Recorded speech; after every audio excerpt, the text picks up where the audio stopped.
Zaldrizes buzdaris gosdau.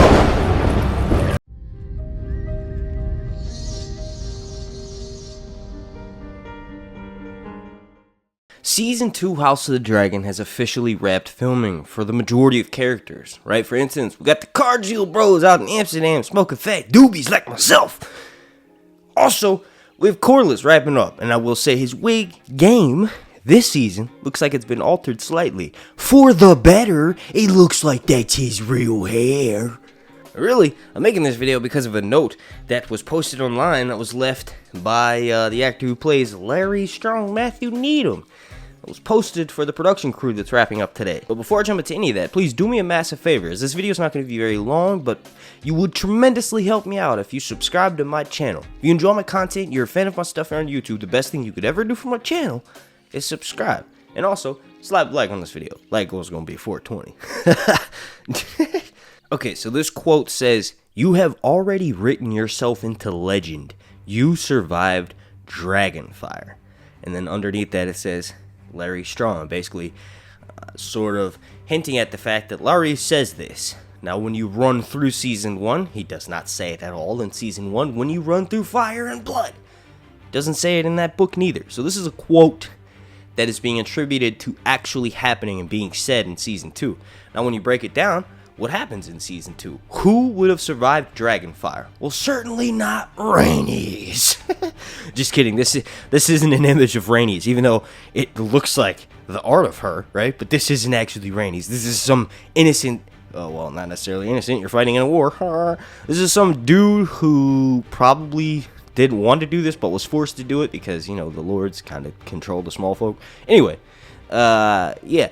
Well, clearly, Larry's not saying this to Rhaenys. When you look at the book, Larry sneaks out Aegon 2 right when Rhaenyra takes King's Landing. As a matter of fact, Larry says the ingenious idea to take Aegon, right, King Aegon 2, to Dragonstone. Because why would Rhaenyra look on Dragonstone? That'd be the last place that Aegon 2 would go, right? Like, it's genius. So anyway, obviously, you know, King Aegon is going to need to be convinced because he's not completely taken out. In the sense that, yeah, he does seem like he's in a coma because he sleeps 9 out of every 10 hours. But he still is there. He can still talk. He can just barely move until he kind of heals. And even then, he's never recovered. He recovers like 25% to his former strength, right? So, of course, him taking place in this massive battle, Rook's Rest, right? And then after that, he can't really enjoy the fact that they won, that the fact that they killed Rhaenys because he's so badly injured. So then at that point, Aemon becomes Prince Regent.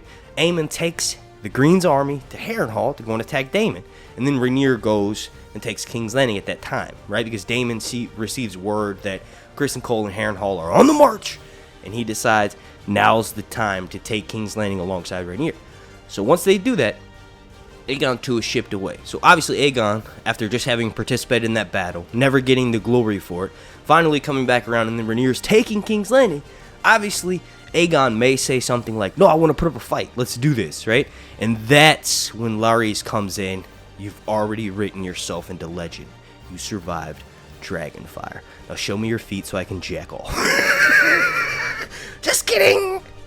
But I mean, he might. Maybe it's not just Alicent's feet. Maybe it's royal feet. Maybe it's Targaryen feet in general. Okay, so just to reiterate, I think this quote that's said by Larys is said to Aegon 2 to help convince him to leave the city, right? He's got to be whisked away to King's Landing, or whisked away from King's Landing to Dragonstone.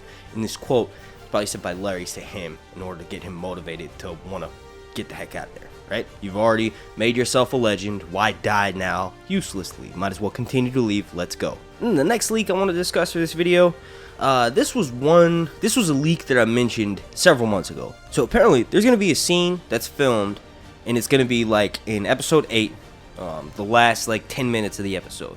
So Rhaenyra will have taken King's Landing by this point, and she's called a small council meeting, right?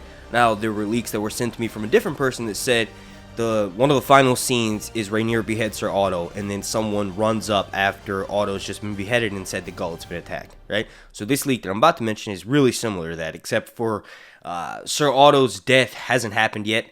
It's about to happen, but Rhaenyra's actually having like a meeting with Jacaerys, Corlys, Daemon, and Rhaenyra herself, of course, and they're sort of like figuring out what their next plan of attack will be now that they have King's Landing, but they also simultaneously lost Harrenhal. So all of Rhaenyra's forces in the Riverlands no longer have a rallying point, so they're all just trying to figure out what to do next, and then a messenger runs up and it informs Rhaenyra that Aegon's ship, right, that was supposed to be taking him to Essos, this is what the leaker said. Now it's come out since then that Aegon's not going to Essos, he's going to the Vale. So maybe he will just take a ship to the Vale as opposed to Essos. The only thing that I can think of why they switched it from Essos to the Vale is obviously there's the gullet, right? The actor who's playing him may be too young to participate in some of the stunts, although I don't see that being that big of a problem. I think it's more so that they would have to explain the Essosi connection more with, adding a back plot as to, potentially when Daemon and Laena were over there in season 1, there were some average show watchers who maybe didn't watch it. So maybe they're just trying to include the Vale more, have Aegon sent there. Doesn't really change anything, aside from Viserys 2 going over to Essos, but they may have plans for that, right?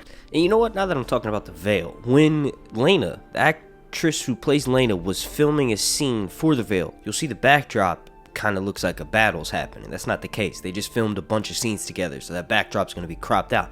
But what happens in the novels is when anybody tries to traverse to the gates of the Eyrie, they have to take donkey tracks. It's really steep. People fall all the time. It's crazy because even the people that do the trip all the time, like Maya Stone, who's actually a bastard of Robert Baratheon, they're still nervous as heck about taking this trip because it's so dangerous.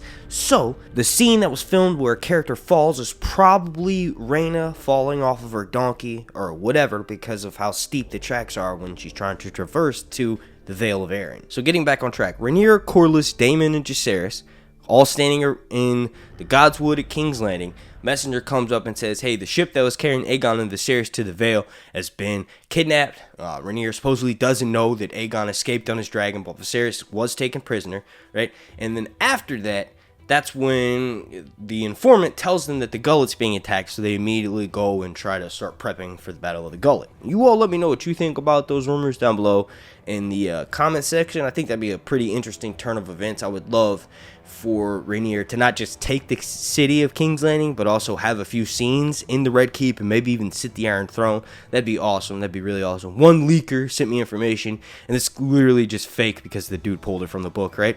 But says that the last scene is Rhaenyra sending out the commands for the Battle of the Gullet to commence, but she looks down at her hand, and her hand is cut. So we'll see. I feel like if you're a Blacks fan, which most people will probably, I think, lean more in between Blacks and Greens by the end of season 2.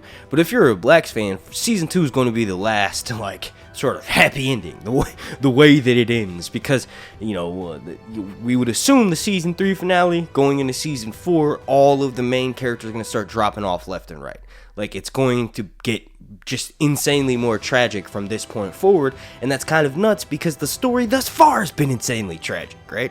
Once the dragons start dying, it's going to be really hard to watch. A lot of these dragons, I feel like, are going to be given certain screen time in season 2 that will make us like them. Everybody has an affinity for Syrax, right? I said it how y'all do, right? Everybody has an affinity for Caraxes and then even Melees because they busted up the floor, right? But hopefully we'll get to spend some time with Sunfire, right? Obviously people like Vhagar as well, but Vhagar ate Arax and Lucerys. I don't know where certain audience members stand.